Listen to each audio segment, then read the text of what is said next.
মৰমৰ ছাত্ৰ-ছাত্ৰীসকল, আজিৰ ক্লাছত আমি দ্বাদশ শ্ৰেণীৰ অধ্যায় নম্বৰ 6 অনুশীলনী 6.1ৰ কুৱেশ্যন নম্বৰ 10ৰ পৰা আলোচনা কৰিম। ইয়াৰ আগৰ ক্লাছত আমি 1ৰ পৰা 9লৈকে আলোচনা কৰিছোঁ। গতিকে যিসকল ছাত্ৰ-ছাত্ৰীয়ে আগৰ ক্লাছৰ ভিডিঅ'বোৰ চোৱা নাই তেওঁলোকৰ কাৰণে মই ডিছক্ৰিপশ্যনত গোটেই প্লেলিষ্টটো দি দিম, তাৰ পৰা চাই ল'বা। ঠিক আছে, তো আজি আমি 10 নম্বৰ কুৱেশ্যন আলোচনা কৰিম। চাবা 10 নম্বৰ কুৱেশ্যনটো কি কৈছে। তো 10 নম্বৰ কুৱেশ্যনটো চোৱা কি কৈছে যে 5 মিটাৰ দৈৰ্ঘ্যৰ এটা জখলা দেৱাল এখনত হালি আছে। প্ৰতি ছেকেণ্ডত 2 চেণ্টিমিটাৰ হাৰে জখলাডালৰ তলটো দেৱালখনৰ পৰা টানি অনা হ'ল।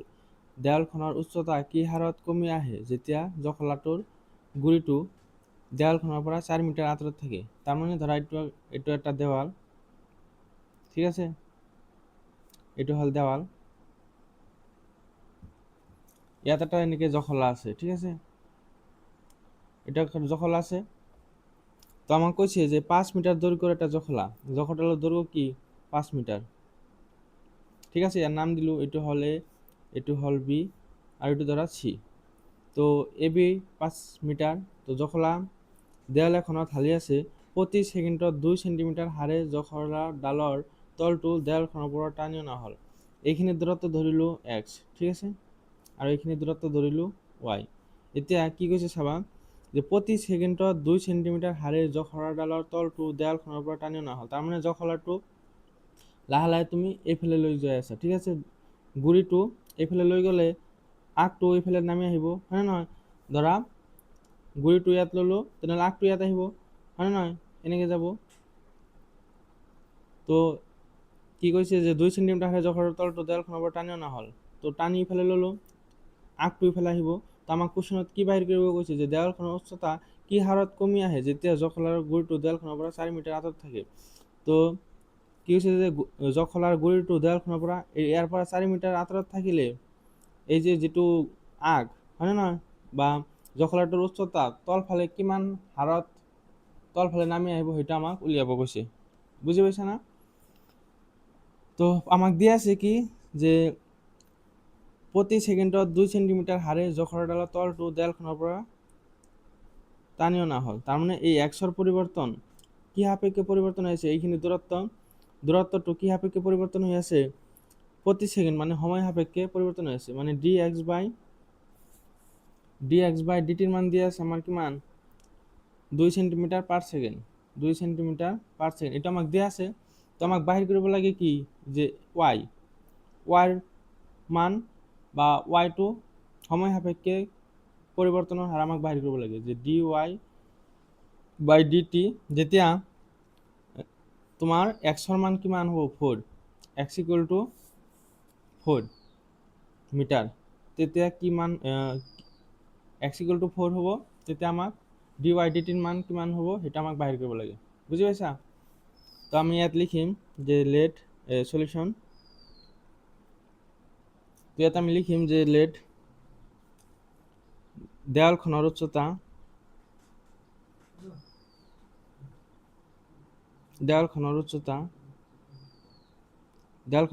হ'ল ৱাই, তাৰমানে এইখিনি, ঠিক আছে। এইটো ত্ৰিভুজ, এটা ত্ৰিভুজ হৈছে নে নাই? তো দেৱালখনৰ পৰা জখলাৰ গুৰিটোৰ দূৰত্ব কি হ'ব যে দেৱালৰ পৰা জখলাৰ গুৰিৰ দূৰত্ব এক্স, ঠিক আছে। তো আমাক কি দি আছে চোৱা যে প্ৰতি ছেকেণ্ডত 2 চেণ্টিমিটাৰ হাৰে জখলাডালৰ তলটো দেৱালখনৰ পৰা টানি অনা হ'ল। তাৰমানে এইখিনি দূৰত্ব সময় সাপেক্ষে পৰিৱৰ্তন হৈ আছে, ঠিক আছে, যে D x by D T equal to 2 centimetre per second, এইখিনি আমাক দিয়া আছে, হয়নে নহয়?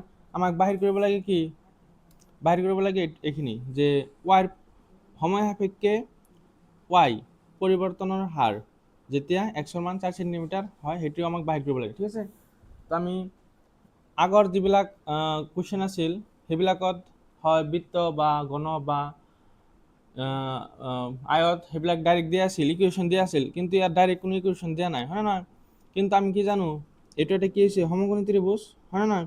সমকোণী ত্ৰিভুজৰ ক্ষেত্ৰত পাইথাগোৰাছৰ সূত্ৰৰ মতে আমি কি লিখিব পাৰিম যে x square plus y square, যে x square plus y square equal to কি লিখিব পাৰিম যে ভূমি স্কোয়ার যোগ লম্ব স্কোয়ার ইকুয়াল টু কর্ণ স্কোয়ার, কর্ণ কিমান 5 স্কোয়ার, তার মানে 25 হব, হয় না? এটা আমি লিখিব পাৰিম নে নাই?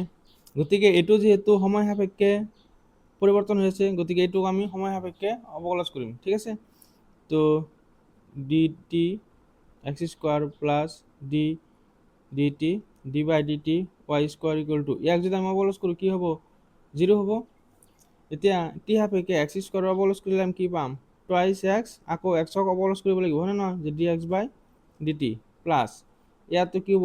2y dy বাই ডিটি। কেনেকৈ হ'ল?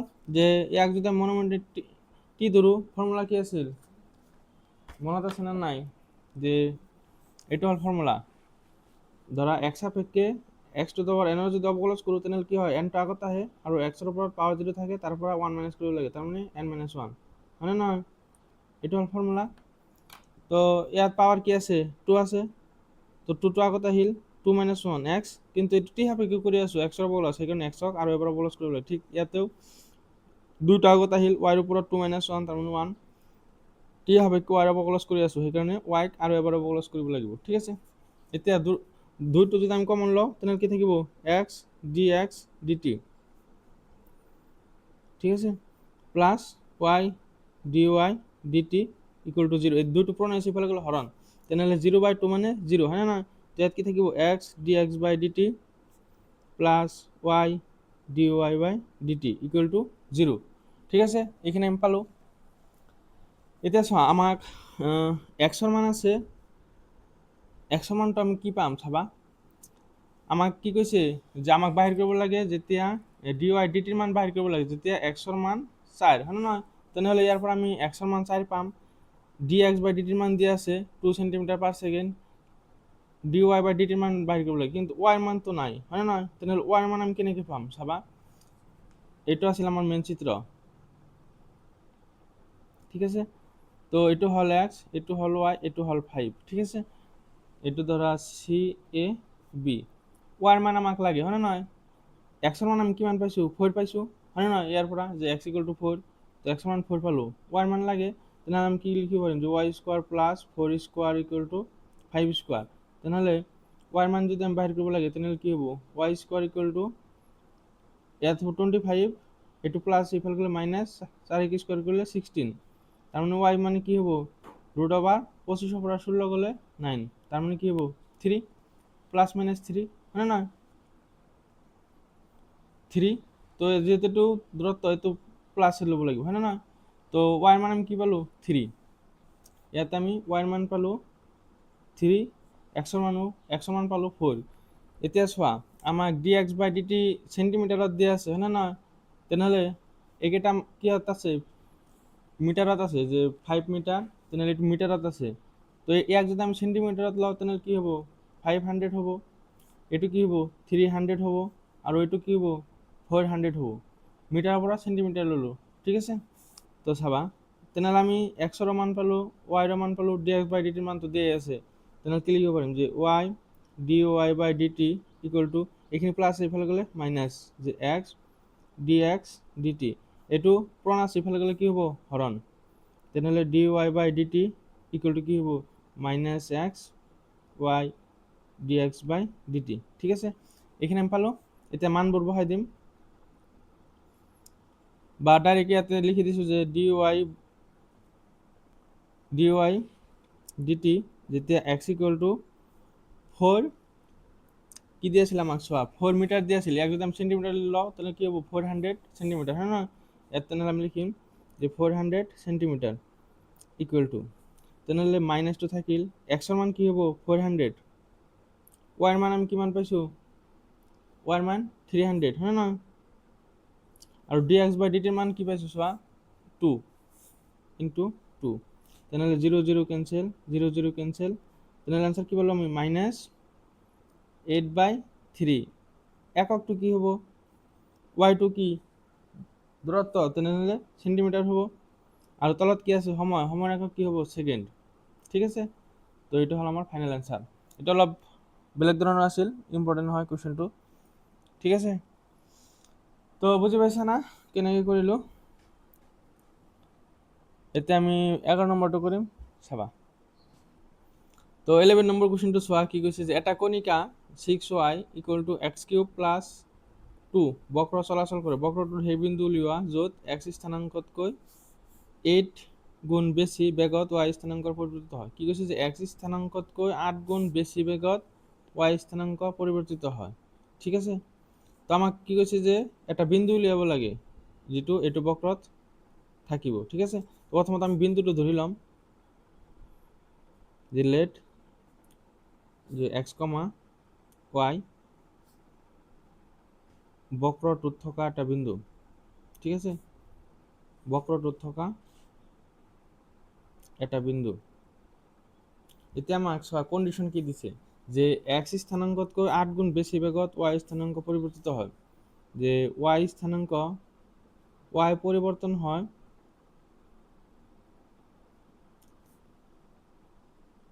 x স্থানাঙ্কর 8 গুণতকৈ বেশি, হয় না? 8 ইন্টু x পরিবর্তন হয়। ঠিক আছে, তার মানে কি কৈছে যে x স্থানাঙ্কতকৈ 8 গুণ বেশি বেগত x স্থানাঙ্ক মানে x ত 8 গুণতকৈ বেশি y পরিবর্তন হয়। তার মানে এটা কি বুঝাইছে যে এটুক যদি আমি অবকলজ করি তাহলে কি হবো dy বাই dx = 8। বুঝতে পারছেন না কোশ্চেনটার মানে কি যে y পরিবর্তন হয় x এর যেটা পরিবর্তন হবো তার 8 গুণতকৈ বেশি। পরিবর্তন মানে কি হয় যে x সাপেক্ষে y পরিবর্তন হবো, হ্যাঁ x সাপেক্ষে y পরিবর্তন হবো = 8। এইখিনির মানে হল যে এইখিনি dy বাই dx এইখিনি যদি ধরিব পারা কোশ্চেনটো একদম সহজ হয়ে যাব। ঠিক আছে, আরো এবার কই দিছো যে y স্থানাঙ্কর পরিবর্তন হয় x স্থানাঙ্কর যেমন পরিবর্তন হবো তার 8 গুণতকৈ বেশি y পরিবর্তন হয়। ঠিক আছে, এতিয়া এটা যদি ফেলা হয় কি হবো হরণ হবো না নাই, তার মানে y পরিবর্তন x এর পরিবর্তন যেমন হবো x সাপেক্ষে y এর পরিবর্তন। ঠিক আছে, এটু ফেলে কি আছে পূরণ হয়েছে, ফেলাইলে কি হবো হরণ। তার মানে dy বাই dx = 8। এখানে আমাকে দেয়া আছে, তো আমি আজ লিখি যে দেয়া আছে যে dy বাই dx = 8। এটা এক নম্বর দিল। আর আমাক ইকুয়েশন কি দিয়েছে যে 6y = x³ + 2। যেহেতু একটু x সাপেক্ষে y এর পরিবর্তন হয়ে আছে গতিকে ইয়াকে আমি x সাপেক্ষে অবকলজ করি। যে x সাপেক্ষে অবকলজ করলে কি হবে এত লিখে দিল যে x সাপেক্ষে অবকলন করি।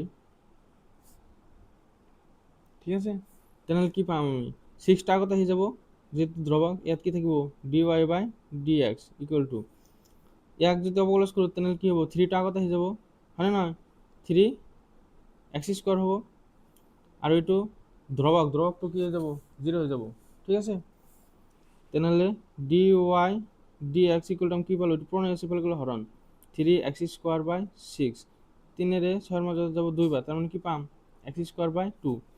আকো একত ছোয়া dy dx সমান কি মান পাইছো 8, তো dy dx এর ঠাইত কি বহাই দিম 8 বহাই দিম। তো 8 = যে x² বাই 2 এত লিখে দিম যে 1 এর পড়া। ঠিক আছে, তো ব্রতপূরণ করলে কি হবো x² = 8 × 16। তো x = কি হবো +√/16, তার মানে কি হবো +-4। তো x এর মান আমি কি পালো +-4 পালো। এতে এইটু সমীকরণ 2 ত বহাই দিম, এটু দ্বারা 2 নম্বর। তো x এর মান এবার +4 এবার -4 বহাম যে x = +4 হলে y এর মান কি হবে সবা এইটু 2 ত বহাই দিম। ঠিক আছে, 6y = x এর মান কি লইছো 4, তার মানে 4³ + 2 = কি হবো 4³ মানে 64 + 2 = 66, হ্যাঁ না? তো 6y = আমি কি পালো 66 পালো। তো y এর মান আমি কি পাম 66/6 = 11। তো x এর মান যেতে আমি 4 লম তেতে y এর মান পালো 11। আকো x এর মান যদি আমি -4 লও তেতে কি হবো সবা যে 6y = -4³ + 2। তো -4³ করলে কি মান হবো -64 হবো + 2 = কি হবো -62, হ্যাঁ না? ইফালে কি আছে 6y, তো 62 পূর্ণ হয়েছে ইফালে গেলে কি হবো হরণ।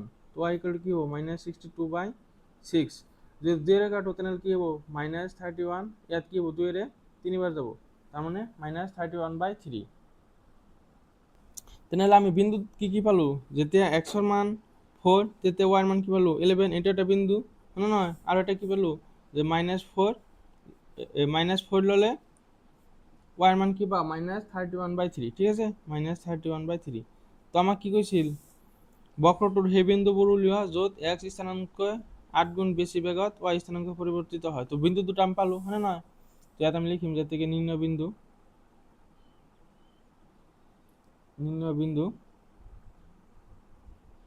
হল নিম্ন বিন্দু দুটা হল যেটা হল 4,11 আৰু আনটো হল যে -4, -31/3, ঠিক আছে। তো 11 নম্বৰটো কমপ্লিট হল। এতিয়া 12 নম্বৰটো চাবা। 12 নম্বৰ কুৱেশ্যনটো চাবা যে এটা বায়ুৰ বুৰবুৰণিৰ ব্যাসাৰ্ধ প্ৰতি ছেকেণ্ডত ½ সেণ্টিমিটাৰকৈ বাঢ়ে। বুৰবুৰণিটোৰ আয়তন কি হাৰত বাঢ়ে উলিওৱা যেতিয়া ব্যাসাৰ্ধ 1 সেণ্টিমিটাৰ, ঠিক আছে। তো কি হৈছে এটা বায়ুৰ বুৰবুৰণিৰ ব্যাসাৰ্ধ। বায়ুৰ বুৰবুৰণিটো কেনেকুৱা আকাৰৰ হয়? গোলক আকাৰৰ হয় নে নহয়? গোলক, বৃত্ত নহয় কিন্তু গোলক। তো ইয়াৰ কি কৈছে ব্যাসাৰ্ধ কৈছে। তো ব্যাসাৰ্ধটো কি কৈছে কি সাপেক্ষে বাঢ়িছে হয় নে নহয়? তো প্ৰথম চিত্ৰটো কি যে গোলক, ঠিক আছে, যে গোলক। তো গোলকৰ কি কৈছে ব্যাসাৰ্ধ কৈছে হয় না? গোলকৰ ব্যাসাৰ্ধ কি কৈছে যে ব্যাসাৰ্ধটো প্ৰতি সেকেন্ডত ½ সেন্টিমিটাৰকৈ বাঢ়ে। তাৰ মানে ব্যাসাৰ্ধটো কি সাপেক্ষে বাঢ়িছে? সেকেন্ড মানে সময় সাপেক্ষে বাঢ়িছে হয় না নহয়? ½ সেন্টিমিটার পার সেকেন্ড ব্যাসার্ধ বাঢ়ি আছে। তো বুৰবুৰণিটোৰ আয়তন কি হাৰত বাঢ়ে উলিওৱা যেতিয়া ব্যাসাৰ্ধ 1 সেন্টিমিটাৰ। তেনেহ'লে আমাক কি বাহিৰ কৰিব লাগিব? ডি বি আয়তন কৈছে হয় নে নহয়? তো ডি বি সময় সাপেক্ষে আয়তনটো কিমান হাৰত বাঢ়িব যেতিয়া ব্যাসাৰ্ধ 1 সেন্টিমিটাৰ, ঠিক আছে, 1 সেন্টিমিটাৰ। এটা আমাক বাহিৰ কৰিব লাগে। তো প্ৰথমতে আমি ধৰি ল'ম যে বায়ুৰ বুৰবুৰণিৰ গোলক আকাৰৰ বা ডাইৰেক্ট লিখিম যে বায়ুৰ বুৰবুৰণি ব্ৰেকেটত লিখি দিওঁ গোলক বুৰবুৰণিৰ ব্যাসাৰ্ধ হল r আৰু আয়তন হল b, ঠিক আছে। তো গোলকৰ আয়তনৰ সূত্ৰ কি আছিল? গোলকৰ আয়তনৰ সূত্র 4/3 পাই r কিউব হয় না নহয়? এটা হল গোলকৰ আয়তনৰ সূত্র। তেনেহলে আমি ইয়াত লিখিম যে দিয়া আছে আমাক dr/dt equal to ½ centimetre per second হয় না? এতিয়া গোলকৰ আয়তন মানে তেনেহলে b ইকুয়াল টু কি হ'ব? 4/3 পাই r কিউব। ইয়াক আমি সময় সাপেক্ষ পলস কৰিব লাগিব হয় না? কাৰণ সময় সাপেক্ষে ব্যাসাৰ্ধ চেঞ্জ হৈ আছে। তেনেহলে db/dt ইকুয়াল টু কি হ'ব চাবা। 4/3 পাইটো বাহিৰত আহি যাব কাৰণ এইটো কনস্ট্যান্ট, থাকিব কি d/dt বিৰ মান r কিউব থাকিব, ঠিক আছে। তো 4/3 পাইটো থাকিল। r কিউবক অবকলজ কৰিলে কি হ'ব? d সাপেক্ষে 3টা আগত আহিব, তাৰপিছত কি হ'ব r স্কয়াৰ হয় না নহয়? তাৰপিছত যেহেতু t সাপেক্ষে r অবকলজ কৰি আছো rক আৰু এবাৰ অবকলজ কৰিব লাগিব। তো 3 ক্যান্সেল। তো আমি কি পালো db/dt ইকুয়াল টু 4 পাই r স্কয়ার 4 পাই r স্কয়ার dr/dt এর মান কিমান? হাফ, ঠিক আছে। তো হাফ 2 4 মাজত যাব 2 বার, তেনেহলে db/dt ইকুয়াল টু আমি কি পালো? টুৱাইস পাই r স্কয়াৰ, ঠিক আছে। তো ইয়াৰ একক কি হ'ব? ওপৰত কি আছে আয়তন, তেনেহলে কি হ'ব? সেন্টিমিটার কিউব, তলত সময়, তেনেহলে কি হ'ব? সেকেন্ড, ঠিক আছে। তো আমাক উলিয়াব লাগে db/dt যেতিয়া r এর মান 1 সেন্টিমিটার। তো db/dt যেতিয়া r ইকুয়াল টু 1 সেন্টিমিটার, তেনেহলে r ঠাইত কি বহাম 1, তেনেহলে কি হ'ব? 2 ইনটু পাই ইনটু 1 স্কয়ার, তার মানে 2 পাই হ'ব হয় না?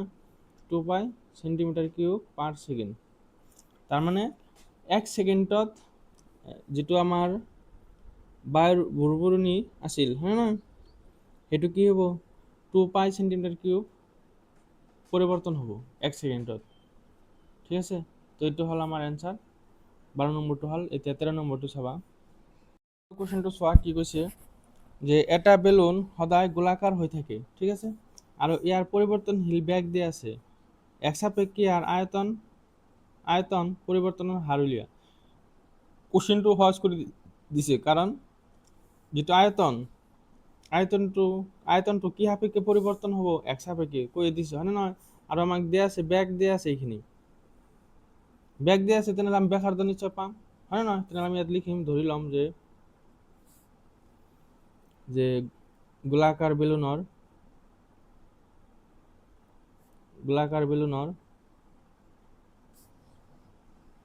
ব্যাক হল ডি আৰু ব্যাসাৰ্ধ হল আৰ আৰু আয়তন হল বি, ঠিক আছে। তেনেহলে আমাক দিয়া আছে কি, ব্যাক দিয়া আছে, তেনেহলে ডি ইকুয়াল টু কি হব, 3/2 2x প্লাস 1, এইটো হল ব্যাক। তেনেহলে ব্যাসার্ধ আধা ব্যাসার্ধ হয় না, তেনেহলে আর ইকুয়াল টু কি হব, d/2, তেনেহলে 3/4 হয় না, কারণ 2 ইয়ার লগত পূরণ হব, 2x প্লাস 1, এখানে আমি কি পালো, ব্যাসার্ধ পালো। এতিয়া গোলাকার বেলুন মানে গোলাকার আয়তন মানে কি, গোলাকার আয়তন বি ইকুয়াল টু কি হব, 4/3 পাই আর কিউব, ঠিক আছে।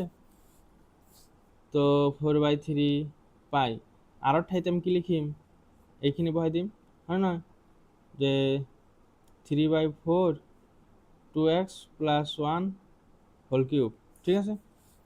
তেনেহলে কি হব চাবা, যে 4/3 পাই 3/4 তিনিবার পূরণ হব, যে 3 ইন্টু 3 ইন্টু 3 4 ইন্টু 4 ইন্টু 4 আৰু 2x প্লাস 1 এর উপরত কিউব থাকি যাব, ঠিক আছে।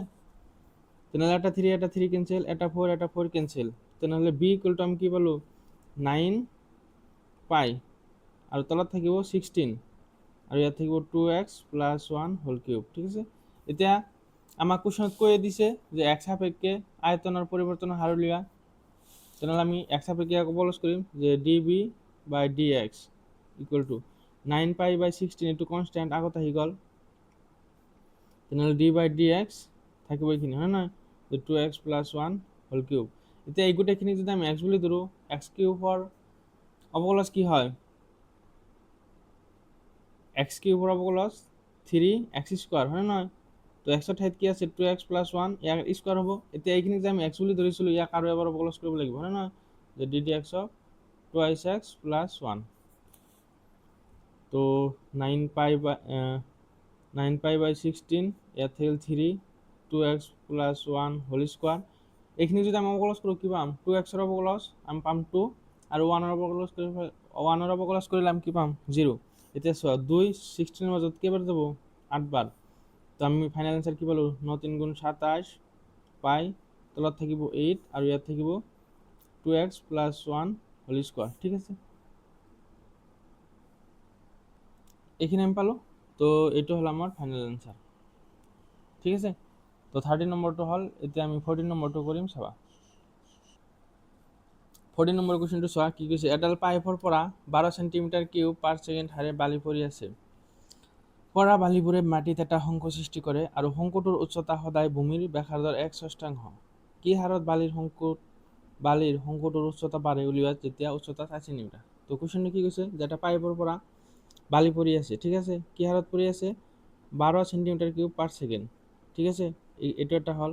তাৰপিছত কৈছে যে বালিবোৰে মাটিত এটা শংকুৰ সৃষ্টি কৰে। তো আকৃতি কি, শংকু, ঠিক আছে। শংকুটোৰ উচ্চতা সদায় ভূমিৰ ব্যাসাৰ্ধৰ 1/6, ঠিক আছে। তো কি হাৰত বালিৰ শংকুটোৰ উচ্চতা বাঢ়ে উলিওৱা যেতিয়া উচ্চতা 5 সেন্টিমিটাৰ। তাৰ মানে ধৰা একটা পাইপ, এই পাইপেৰে বালি পৰি আছে নেকি, পৰি এটা শংকু হৈছে, ঠিক আছে, এনেকুৱা এটা শংকু সৃষ্টি হৈছে।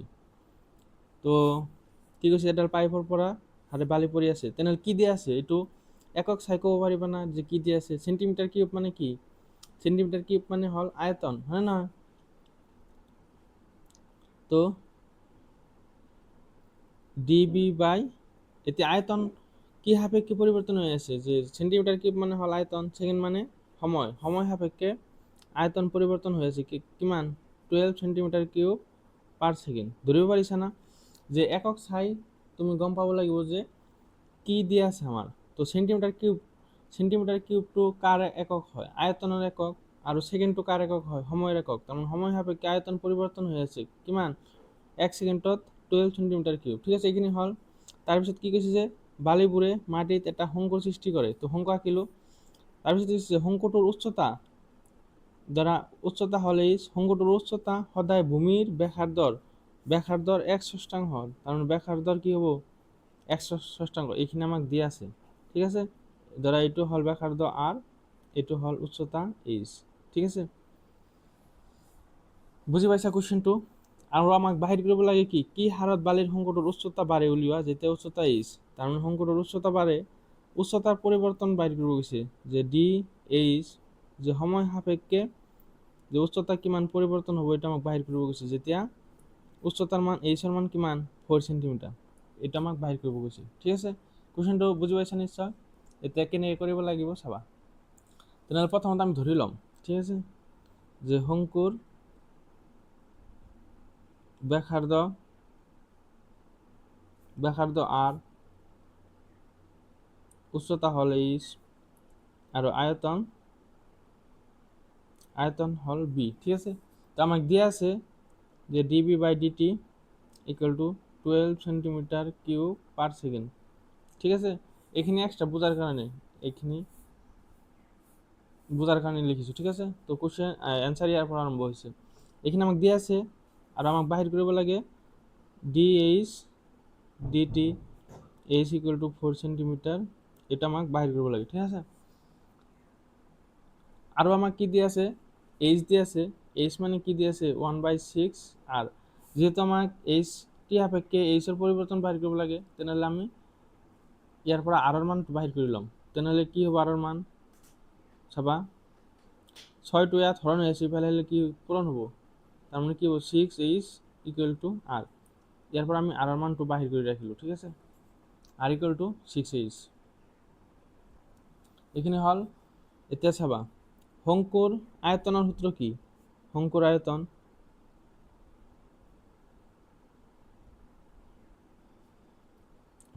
আয়তনের সূত্র কি হবো, তো শংকুর আয়তন সূত্র কি আছে মনত আছে না নাই, 1/3 পাই আর স্কোয়ার এইচ। ঠিক আছে, তো চোৱা আমাৰ আয়তনটো সময় সাপেক্ষে পৰিবৰ্তন হয়েছে, তেনেহলে ইয়াক আমি টি সাপেক্ষে বলজ কৰিব লাগিব। ঠিক আছে, তেনেহলে ইয়াত লিখিছো যে D V by D T equal to যে 1/3 পাই,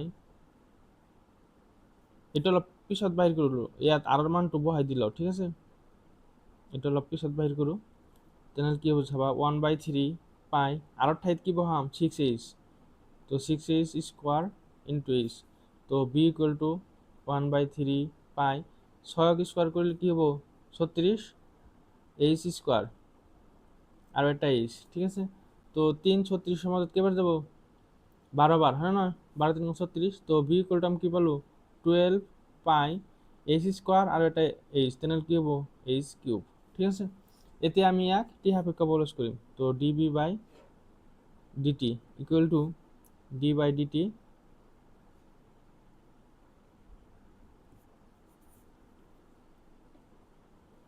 তেনেহলে 12 পাই এইচ কিউব, তো 12 পাই টু কনস্ট্যান্ট বাহিৰত আহি যাব, তো 12 পাই আহি গ'ল D by DT H cube. এতিয়া এইচ কিউব হওক যদি আমি অবলজ কৰোঁ কি পাম, মনে টি ধৰিলে টি কিউবৰ অবলজ কি হয় 3t স্কোয়ার, হয় নহয়, তো ইয়াত কি হ'ব 12 পাই থাকিল, তিনিটা আগত আহিব এইচ স্কোয়ার, যেহেতু টি সাপেক্ষে এইচৰ অবলজ কৰি আছোঁ তেনেহ'লে এইচক আৰু এবাৰ অবলজ কৰিব লাগিব, হয় নহয়, তেনেহ'লে ডি এইচ বাই ডিটি। আৰু ডিবি বাই ডিটিৰ মান আমি কি পাইছোঁ চোৱা, ডিবি বাই ডিটিৰ মান 12, তো ইয়াত আমি 12 বহাই দিছোঁ। ঠিক আছে, তো এই 12 কেনসেল বা কেনসেল অলপ পিছত কৰি দিওঁ ভাল হ'ব।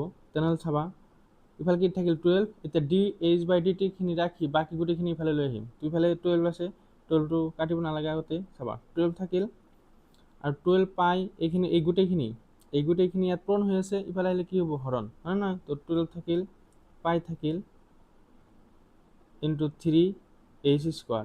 ঠিক আছে, ডি এইচ বাই ডিটি, তো 12 কেনসেল, এটা কাটি দিলোঁ, তো dh/dt অলপ চিধাকে লিখিছোঁ, dh/dt লিখিলোঁ। ইয়াত ইফালে কি থাকিল, ওপৰত থাকিল 1, তলত কি থাকিল 3 পাই থাকিল 3 পাই h স্কোৱাৰ, হয়নে নহয়? কেলকুলেশ্যনখিনি নিজৰ কথা, তুমি যেনেকৈ বুজি পোৱা তেনেকৈ কৰিবা, ঠিক আছে? মই যেনেকৈ কৰিছোঁ তেনেকৈ যে কৰিব লাগিব সেইটো কথা নহয়, তুমি যেনেকৈ বুজি পোৱা তেনেকৈ কৰিবা। তো এইখিনি আমি পালোঁ dh/dt, আমাক ভেলু বাহিৰ কৰিব লাগে কাৰ, dh/dt, যেতিয়া h ৰ মান 4, ঠিক আছে? তো আমি ইয়াত লিখিম এতিকে dh/dt ইকুৱেল টু, যেতিয়া h ৰ মান কিমান 4 সেন্টিমিটাৰ, ঠিক আছে, ইকুৱেল টু 1/3 পাই, h ৰ মান 4 হ'ব লাগিব, মানে 4 স্কোৱাৰ। তো কিমান হ'ল 3 পাই 4 স্কোৱাৰ কৰিলে 16, হয় নহয়? তো 1/16 পাই, ঠিক আছে? এইখিনি আমি মান পালোঁ। এতিয়া একক কি হ'ব, ওপৰত কি আছে h মানে কি উচ্চতা, তাৰমানে কি হ'ব চেণ্টিমিটাৰ, আৰু তলত কি আছে টি মানে হ'ল সময়ৰ একক কি হ'ব ছেকেণ্ড, ঠিক আছে? তো এইটো হ'ল আমাৰ ফাইনেল এনচাৰ। তো dh/dt যেতিয়া h = 4 সেন্টিমিটাৰ, তেতিয়া আমি মান কি পাম, তাৰমানে 1 ছেকেণ্ডত কিমান উচ্চতাৰ পৰিৱৰ্তন হ'ব, 1/48 পাই সেন্টিমিটাৰ, ঠিক আছে? তো 14 নম্বৰ কুৱেশ্যনটো কমপ্লিট হ'ল। এতিয়া আমি 15 নম্বৰটো কৰিম, চাবা। তো কুৱেশ্যন নম্বৰ 15 এনেকুৱা কুৱেশ্যন উদাহৰণত আছিল, আমি কৰিছোঁ আগৰ ক্লাছত, ঠিক আছে? তো যিসকলে চোৱা নাই তেওঁলোকে চাবা, ডিছক্ৰিপশ্যনত প্লেলিষ্টটো দি দিম, তাৰ পৰা চাব পাৰিবা। কি কৈছে চাবা, এটা সামগ্ৰীৰ x একক উৎপাদনৰ মুঠ খৰচ cx টকাত এনেদৰে দিয়া আছে। মুঠ খৰচ দিয়া আছে এইখিনি, ঠিক আছে?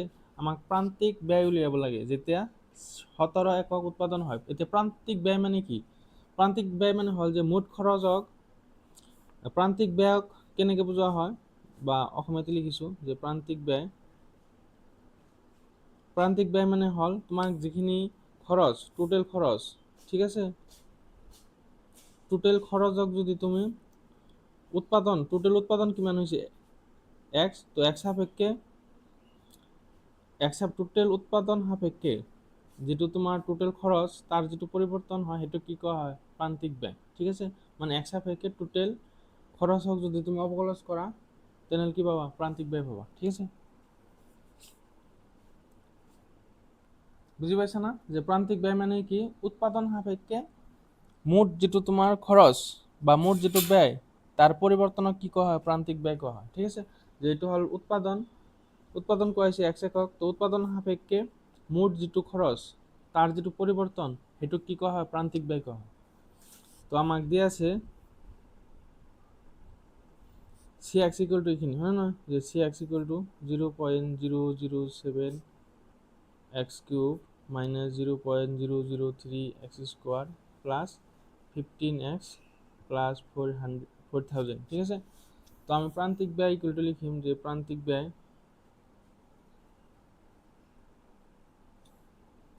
dcx by dx, তেনেহ'লে কি হ'ব ddx অফ cx ৰ ভেলু আমি ইয়াত বহাই দিম যে 0.007 x³ minus 0.003 x² plus 15x plus 4000, ঠিক আছে? এতিয়া ddx গোটেইকেইটাক দি দিয়া, তেনেহ'লে কি হ'ব চাবা যে d by dx 0.007 x³ minus ddx of 0.003 x² plus ddx of 15x plus ddx of 4000, ঠিক আছে? এতিয়া এইখিনি হ'ল কনষ্টেণ্ট, এটা আগত আহি যাব। তো 0.007 x³ x সাপেক্ষে অৱকলজ কৰিলে আমি কি পাম, 3x² পাম, হয় নে নহয়? 3x² পালোঁ, মাইনাছ এইখিনি কনষ্টেণ্ট আগত আহি যাব। তো 0.003 আগত আহিল, x² অৱকলজ কৰিলে আমি কি পাম, 2x পাম, ঠিক আছে? এইখিনি অৱকলজ কৰিলে 15টো কনষ্টেণ্ট আগত আহি গ'ল, x সাপেক্ষে x অৱকলজ কৰিলে 1, আৰু এইখিনিতো কনষ্টেণ্ট 0 হৈ যাব। তো আমি কি পালোঁ, dcx by dx = আমি কি পালোঁ, এইখিনি পালোঁ, হয় নহয়, যে 0.073 x² minus 0.003 2x plus 15। তো আমাক বাহিৰ কৰিব কৈছে কি, যেতিয়া x ৰ মান 17 একক, হয় নহয়, প্ৰান্তিক ব্যয় উলিয়াই যেতিয়া 17 একক উৎপাদন হয়, তাৰমানে x ৰ মান কিমান 17 যেতিয়া হ'ব, তো আমাক উলিয়াব লাগে যেতিয়া x ইকুয়াল টু 17 একক, ঠিক আছে? এটা আমাক বাই কৰিব লাগে। তো আমি 128 কি বহাম? 128 17 বহাব লাগিব, হয় না নহয়? তো 0.007 থাকিল 3 into 17 square minus 0.003 2 into 17 plus 15, ঠিক আছে? তো এখানে আমি পালো চাবা যে 0.007 ইনটু 17 স্কোয়ার করলে আমি কি পাম 289, হয় না? ইয়াত লিখিলো যে 289 ইনটু যদি আমি 3 করো ইনটু 3 করিলে কি পাম 867, ঠিক আছে? 867 মাইনাস 0.003 17 দুগুণ 34 প্লাস 15, এতিয়া এইটোৰ লগত এইটো পূৰণ কৰিব লাগিব, ঠিক আছে?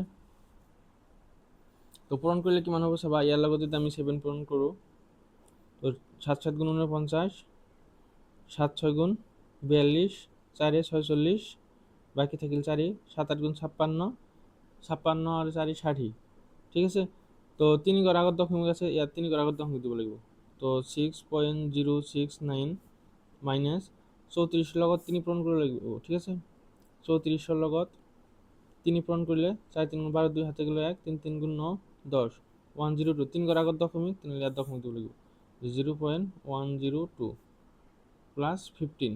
এতিয়া ইয়াৰ লগত এইটো আৰু এইটো প্লাস, গতিকে এই দুটা প্লাস কৰিম যে 069 থাকিব 6 আর 5 11 1 হাতে 1 2, তো কিমান হল 21.069 মাইনাস 0.102, তো এইখিনিৰ পৰা এইটো মাইনাস কৰিব লাগিব 0.102, তো মাইনাস কৰিলে কিমান হ'ব চাবা 9 9 পৰা 2 গ'লে 7 6, ইয়াত আছে 0, হয় না? তো 10 10 পৰা 1 গ'লে 9, তো ইয়াৰ পৰা 1 ধাৰা লৈছিলোঁ, ইয়াত থাকিব কি 0, তাৰ মানে আনসাৰ কি হ'ব 20.967, ঠিক আছে? তো এইটো হল, ঠিক আছে?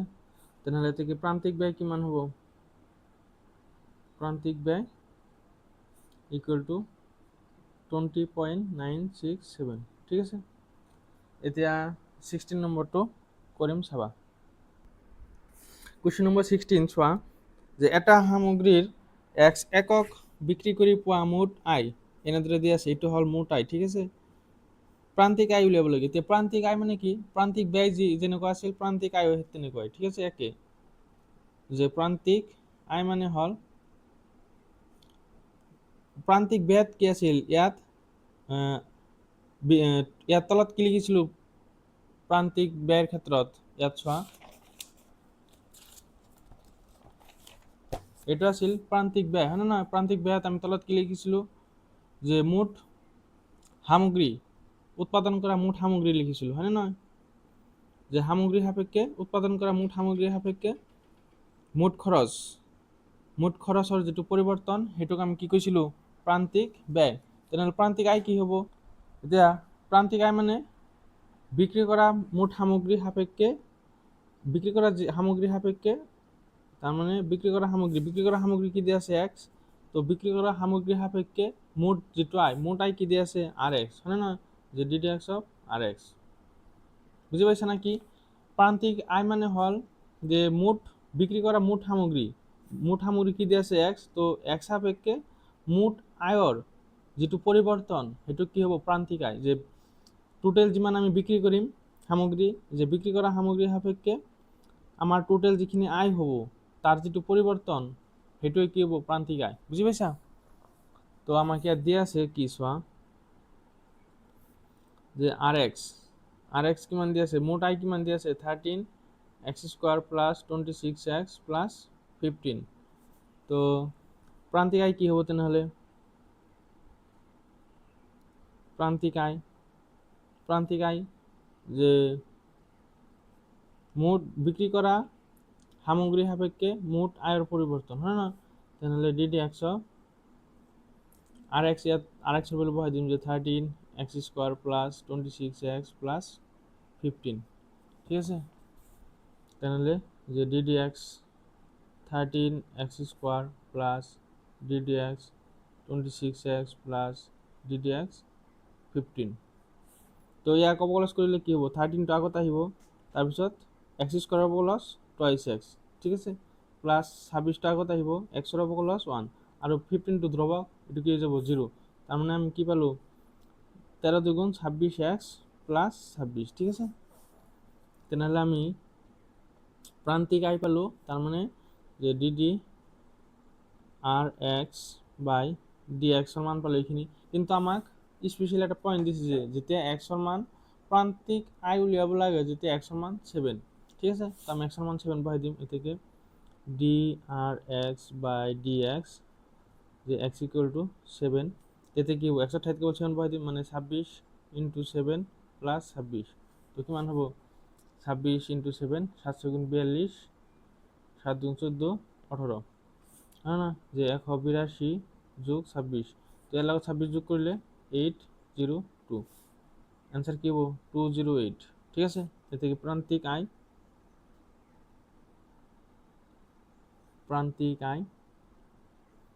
208 ঠিক আছে তো এটা আমার ফাইনাল आंसर এতে দুটো মানে এমসিকিউ আছে কোশ্চেন নম্বর 17 আর 18 করিম ছাবা তো এত তোমালোকে টকা লিখি দিব পারা যে টকা 208 টাকা এর আগরটা তো টাকা লিখি দিবা যে প্রান্তিক ব্যয় এত টাকা ঠিক আছে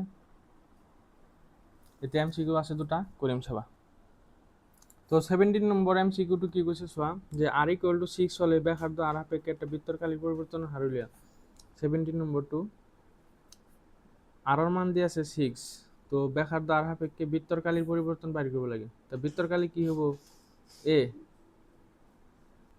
তো ব্যাসার্ধ আমাক আর দিয়ে আছে তো ব্যাসার্ধ আর সাপেক্ষে বৃত্তকালী যে ব্যাসার্ধ আর সাপেক্ষে বৃত্তকালী পরিবর্তন বাইর করব লাগে ঠিক আছে যেতিয়া আর এর মান 6 তো r ইকুয়াল টু 6 ঠিক আছে এটা আমাকে বাহির করব লাগে তাহলে ডি এ বাই ডি আর কি হবো ডি বাই ডি আর এ মানে হল বৃত্তকালী কি হয় পাই আর স্কয়ার হয় না তো পাই টু বাহিরত আহিল এমসিকিউ আছে কারণে সিরিয়ালি করা নাই জাস্ট বুঝাই দিছো ঠিক আছে ডি বাই ডি আর আর স্কয়ার হয় না তো পাই আর স্কয়ার অবকলজ কি হবো টুয়াইস আর তার মানে টুয়াইস পাই আর হবো এতে ইয়াত বহাই দিম যে ডি এ বাই ডি আর যেতিয়া আর ইকুয়াল টু 6 তো আর এর মান ইয়াত আমি বহাই দিম তাহলে 2 পাই ইনটু 6 তার মানে কি হবো 12 পাই হবো হয় না অ্যান্সার কত আছে 12 পাই সোয়া তার মানে অ্যান্সার কি হবো বি নম্বর 2 ঠিক আছে 17 এর অ্যান্সার বি এটা 18 টু সোয়া যে কি হইছে এটা সামগ্রী x একক বিক্রি করে পাওয়া মোট আয় ইমান দিয়ে আছে আর 100 মান দিয়ে আছে 15 প্রান্তিক আয় বাইর করব লাগে 18 তো আর 16 কোশ্চেন নম্বর 16 কে আছে ঠিক আছে তো 18 নম্বরটা করিছো সাবা তো 18 নম্বরত আমাক এখানে দিয়ে আছে ঠিক আছে মোট আয় দিয়ে আছে এটা হল মোট আয় x ইকুয়াল টু 15 প্রান্তিক আয় বাইর করব লাগে ঠিক আছে তো ইয়াক আমি অবকলজ করি যে ddx অফ rx তো কি হবে সবার d বাই dx 3x square plus 36x plus 5 এটা ডাইরেক্ট করিম তো 3 টু বাহিরত আহিব x স্কয়ার অবকলজ টুয়াইস x ঠিক আছে 36x এর অবকলজ 36 তো কিমান পাম 6x প্লাস 36 ঠিক আছে তো d আর x বাই dx যেতে x এর মান 15 হবো তেতে আমাক বাইর করব বলছে তো x এর সাইড 15 বহাই দিম 6 ইনটু 15 প্লাস 36 তো 15 6 গুণ 90 প্লাস 36 কিমান হবো 126 টাকা ঠিক আছে তো 126 কত আছে অ্যান্সার সোয়া 18 নম্বর অ্যান্সার কি হবে ডি নম্বর 2 126 ঠিক আছে তো এইখিনিতে আমার 6.1 এর জিকেটা কোশ্চেন আছিল গোটেইকেইটা কমপ্লিট হল ঠিক আছে তো নেক্সট ক্লাসত আমি 6.2 এর কারণে যেখিনি কনসেপ্ট আছে বা যেখিনি উদাহরণ আছে এখানে আলোচনা কৰিম মোৰ ক্লাছৰ ভিডিঅ'বোৰ যদি তোমালোকৰ ভাল লাগে নিশ্চয় নিজৰ বন্ধুবৰ্গৰ লগত বেছি বেছিকৈ শ্বেয়াৰ কৰিবা আৰু ভিডিঅ'টো যদি তোমালোকৰ কাৰণে হেল্পফুল হৈছে বা অলপ সহায় হৈছে তেনেহ'লে এটা লাইক কৰিবা শেষত যে এইটো অনুশীলনীৰ যিকেইটা কুৱেশ্যন ইম্পৰ্টেণ্ট আছে সেইকেইটা কৈ দিছোঁ তোমালোকে সেইকেইটা ভালকৈ চাবা যে প্ৰথম ইম্পৰ্টেণ্ট কুৱেশ্যন নম্বৰ হ'ল কুৱেশ্যন নম্বৰ 8 নম্বৰটো ইম্পৰ্টেণ্ট এইটো 2024 আহিছিল ঠিক আছে তাৰপিছত কুৱেশ্যন নম্বৰ ইম্পৰ্টেণ্ট হ'ল যে কুৱেশ্যন নম্বৰ 11 এইটো আহিছিল 2022 চনত খুব ইম্পৰ্টেণ্ট তাৰপিছত যেটো কুৱেশ্যন নম্বৰ 13 আছে কুৱেশ্যন নম্বৰ 13 এইটো ইম্পৰ্টেণ্ট এইটো আহিছিল 2025 চনত ঠিক আছে তো এইকেইটা কুৱেশ্যন প্ৰিভিয়াছ ইয়াৰৰ কুৱেশ্যন হয়, তোমালোকে ভালকৈ চাবা, ঠিক আছে। তো আজি এইখিনিতে সামৰিছোঁ। থেংক ইউ, তোমালোকে ভালকৈ পঢ়িবা।